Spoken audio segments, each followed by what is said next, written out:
ស្ដីពុកម៉ែបងប្អូនទាំងអស់គ្នាមកថ្ងៃនេះមកជុំនឹងខ្ញុំទៀតហើយថ្ងៃនេះបានថ្លៃទៀតហើយបងប៉ុន្តែគ្រឿងសមុទ្រទៀតហើយមកតាមដានទាំងអស់គ្នាបងអើយថ្ងៃនេះទៅផ្សារទិញបានបង្គារៀងធូរថ្លៃថ្ងៃនេះព្រោះនៅកំពង់សោមវាភ្លៀងពេកយកតែចឹងទៅវាធូរថ្លៃដល់ចឹងទៅទិញយកមកធ្វើមកមើលទាំងអស់គ្នានេះបងថ្ងៃនេះបានបន្លែចម្រុះហ្មងបងអើយមកនេះអូយតំណងដល់កយ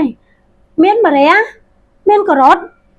ជាសំខាន់នេះអានេះគេហៅអីគេបងជួយប្រាប់ខ្ញុំតិចមកខ្ញុំហៅទៅខ្លាច់ខុស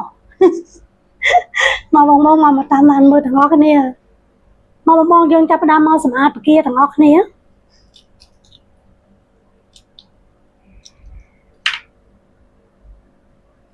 នេះបង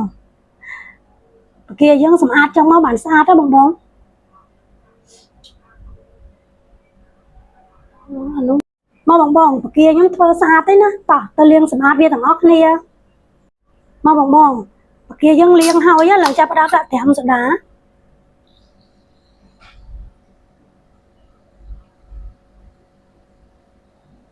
ដាក់វាលិចចឹងមកបង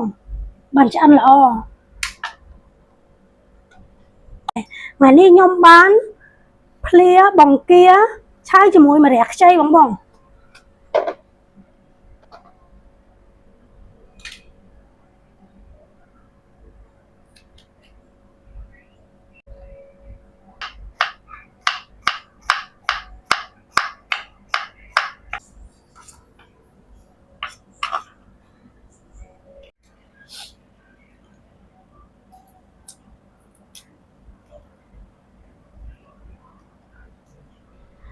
បងយើងច្បាច់អំបិលម្រះយើងតិចដើម្បីឲ្យកុំឲ្យវាល្វីងខ្លាំងពេក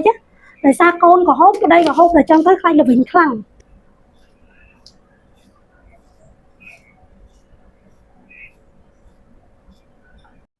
មកបងចាប់ដើមមកធ្វើទឹកត្រីទាំងអស់គ្នាម្ទេសនិងខ្ទឹមសទឹកត្រីកន្លះកូនចានក្រូចឆ្មាបងម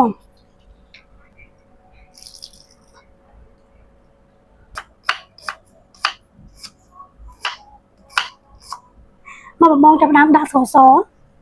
ប្រើ2ស្លាបព្រាមីចេងកន្លះស្លាបព្រាកូរវាបងនេះអូយឡើងក្រហមហ្មងមកបងចាប់ដើមដាក់បង្គាចូល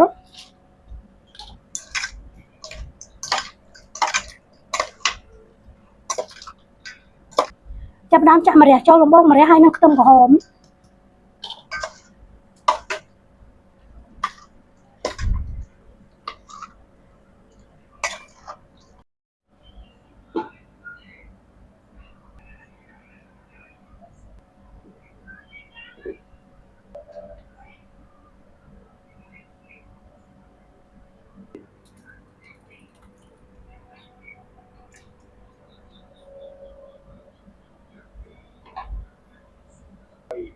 មកបងបង្គាឆៅភ្លាមរះយើងហើយអីតោះទៅភ្លក់ជាមួយខ្ញុំទាំងអស់គ្នាតំណងអីបងអើយ